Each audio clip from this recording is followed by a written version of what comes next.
The years between 1941 and 1945 were unlike any the world had ever seen. Entire nations clashed in fire and steel, and the fate of humanity seemed balanced on the edge of a blade. On the surface, the war appeared to be the work of men, soldiers storming beaches, generals moving armies across maps, tank crews grinding through ruined cities. The battlefield was a place of uniforms, medals, and the roar of artillery.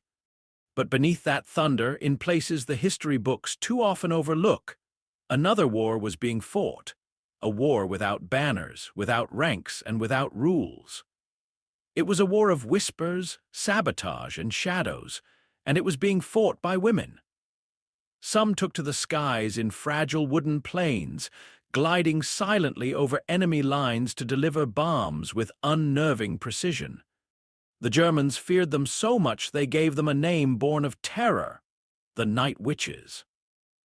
Others slipped through enemy checkpoints with forged papers, parachuted into occupied France under the cover of darkness, and carried messages or explosives hidden in loaves of bread. They belonged to Britain's secret operations executive, women trained to fight like ghosts, knowing that a single mistake would mean torture and death at the hands of the Gestapo. Together, these women, Soviet aviators and British secret agents, waged an unconventional war that left the enemy shaken. They proved that courage was not limited to those in trenches or tank crews, but could burn just as fiercely in the quiet determination of those who fought in the shadows. While tanks roared and bombers screamed, women prepared to strike in ways the enemy never expected. In the summer of 1942, as German forces pushed deeper into Soviet territory, a new regiment took to the skies, one unlike anything the enemy had ever faced. The 588th Night Bomber Regiment was composed entirely of women, trained and led by the legendary aviator Marina Raskova, a heroine of Soviet aviation who had once set long-distance flight records across the vast Russian steppe. Many of her recruits were barely out of their teens, students and farm girls who had volunteered not to nurse the wounded, but to fly into combat. Their planes were relics, the Polikarpov Po-2 biplanes. Constructed of wood and canvas, they seemed more suited for crop dusting than combat. The engines rattled, the cockpits offered no protection from bullets or frost, and the maximum speed was slower than a modern car. German pilots mocked them as sewing machines because of the sputtering sound their engines made. Yet in the hands of these women, the Po-2 became one of the most feared weapons of the Eastern Front. The tactic was simple but devastating. At night, squadrons of the 588th would take off in waves, each plane carrying only 2 bombs. Approaching their targets, the women would cut their engines and glide in silence, invisible in the dark. The only warning the Germans had was the faint hiss of canvas wings slicing through the air. By the time searchlights swept the sky, bombs were already falling, and the planes had vanished back into the night. It was this eerie silence that earned them their name. Terrified German soldiers began to whisper about the Nachthexen, the Night Witches. To them, it seemed supernatural, as if witches on broomsticks were swooping out of the blackness to curse them with fire. But the reality was far more human and far more dangerous. These women flew mission after mission, sometimes as many as 18 in a single night, braving anti-aircraft fire and freezing winds. Their bravery was undeniable, but so too was the risk. For every raid that sent German troops running for cover, the chance of being hunted down by Messerschmitt fighters grew deadlier. Among the women of the 588th, few stories capture their grit more than that of Nejda Popova. She was barely 20 years old when she took to the skies over the burning fields of the Don and the crumbling streets of Stalingrad.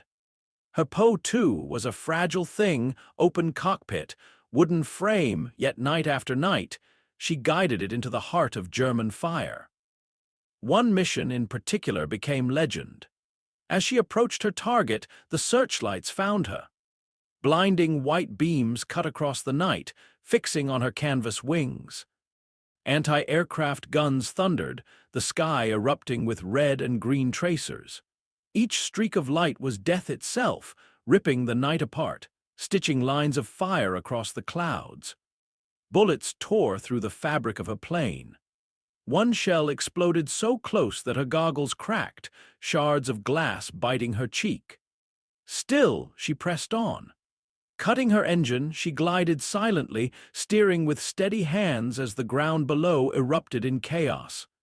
She released her bombs, felt the plane lurch upward, then restarted the engine, the Po-2 coughing back to life as she veered hard into the darkness. Against all odds, she escaped. When she landed, her aircraft looked like it had been chewed apart, riddled with holes, wings shredded, the fuselage scarred.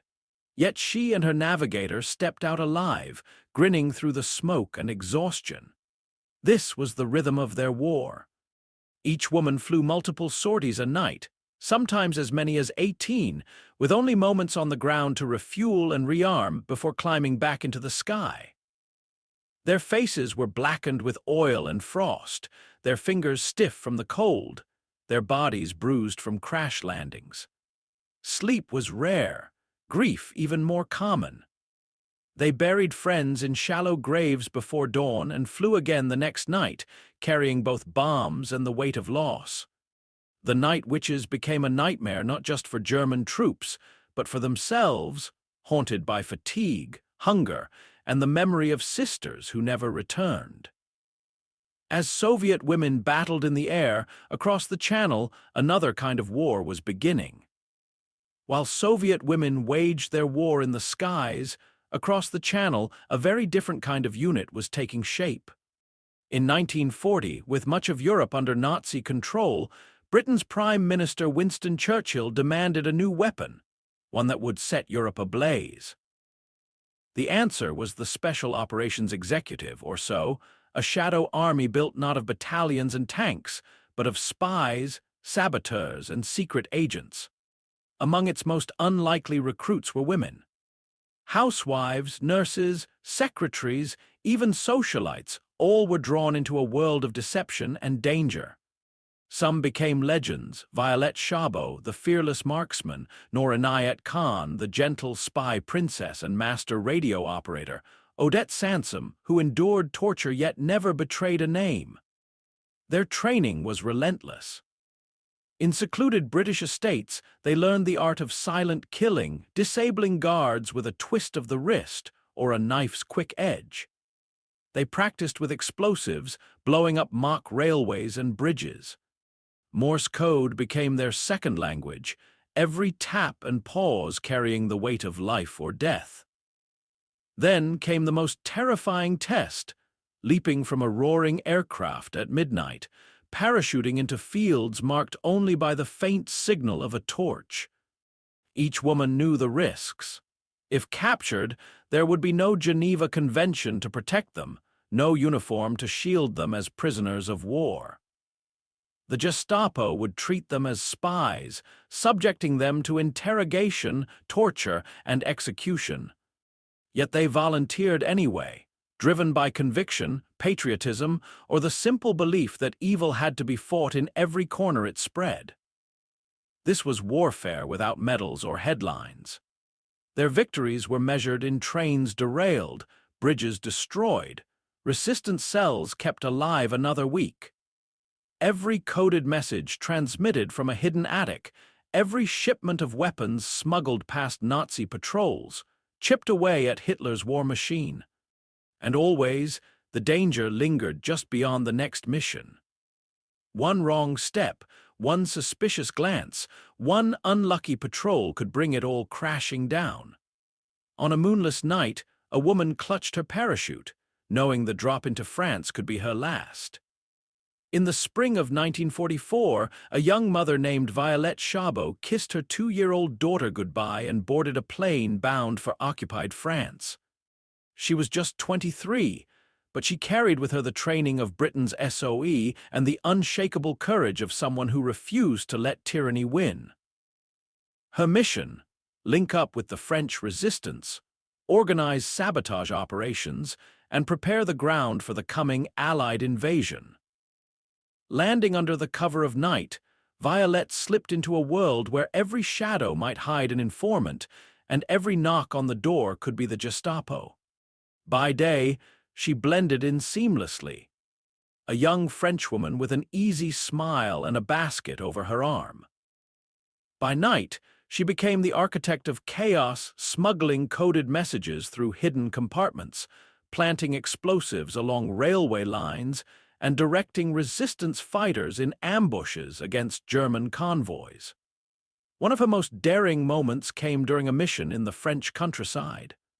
After delivering critical instructions to a resistance cell, she mounted a bicycle to make her escape, but the Gestapo was already closing in. Tires screeched on cobblestones, German voices barked commands, and the countryside became a deadly maze. Pedaling furiously, Violette darted through narrow lanes, the wind whipping against her face as bullets cracked through the air. Her bike jolted over ruts, bounced down slopes, and swerved past startled villagers. She pushed her legs harder, every turn of the wheel a defiance of capture. At last, she vanished into the fields, leaving her pursuers behind in a cloud of dust. For Violette and women like her, life was a constant balancing act. They hosted dinners with German officers while secretly passing information to the resistance. They smiled in markets, bought bread, and chatted with neighbors while explosives lay hidden in their baskets. Their courage lay not only in sabotage, but in the impossible calm of living two lives at once. But no amount of training or bravery could guarantee survival. The Gestapo's net was wide, its eyes and ears everywhere. And when it closed, even the most skilled agents often had no way out. But when the Gestapo came, escape was often impossible. Among the women of Britain's secret army, none embodied quiet bravery more than Noor Inayat Khan. Born in Moscow, raised in Paris, and descended from Indian royalty, she was an unlikely recruit. A poet, a musician, a dreamer, yet when war came, she chose to fight not with a rifle but with a radio. Codenamed Madeleine, she became the first female wireless operator sent into occupied France. At first, her network thrived. But one by one, the Gestapo dismantled it, capturing leaders and raiding safe houses. London urged her to return, yet Noor refused. She stayed, knowing that as the last radio link between France and Britain, she was the only thread keeping resistance fighters supplied with weapons and hope. Each transmission meant discovery could be minutes away, the signal triangulated by German patrol vans prowling the streets. Still, she tapped out messages from hidden attics, sending lifelines across the channel. Betrayal finally brought her down. A French double agent revealed her location, and the Gestapo stormed in. Dragged to prison, she endured months of interrogation. They beat her, chained her, and starved her, demanding names of her comrades. She gave them nothing. Instead, she resisted in the smallest, most dangerous ways. She tapped Morse code messages through cell walls to reach other prisoners. She attempted escape twice, only to be recaptured. Each time, her spirit seemed only to harden. By 1944, the Nazis transferred her to Dachau concentration camp. There, under the bleak morning sky, Noor was led to the place of execution. Witnesses later recalled her final word, spoken clearly, defiantly: liberté, freedom. A single word that carried more weight than any gunfire. Her story, like those of so many others, was not one of survival, but of refusal to surrender, of courage that outlived her captors. Even in death, their defiance echoed louder than the bombs. The women who fought in the shadows of World War II came from different lands, spoke different languages, and faced different enemies, yet their courage was cut from the same cloth. The Soviet night witches haunted German divisions on the Eastern Front, their fragile wooden planes sowing terror where heavy bombers could not. The women of Britain's SOE slipped silently into occupied France, striking with sabotage and defiance even when capture meant certain death. Together, they waged an unconventional war that bent the enemy's will. Their raids destroyed supply lines, their messages kept resistance alive, and their very existence shattered the notion that only men could fight. They slowed advances, rattled German nerves, and reminded allies that courage came in many forms. Yet for decades after the guns fell silent, their stories were eclipsed by tales of generals and armies. The names of Popova, Szabo, and Knorr were left in the margins of history, whispered rather than celebrated. Only now do we begin to see the depth of their sacrifice. Picture it, a lone Soviet biplane gliding low across the steppe, wings tattered yet unbroken, while somewhere in the dark, a radio operator taps out a message of freedom. Would you have had the courage to glide through enemy fire in a canvas biplane, or parachute into Nazi-occupied France knowing capture meant certain death? Whose story inspires you more, the night witches of the East or the secret agents of the West?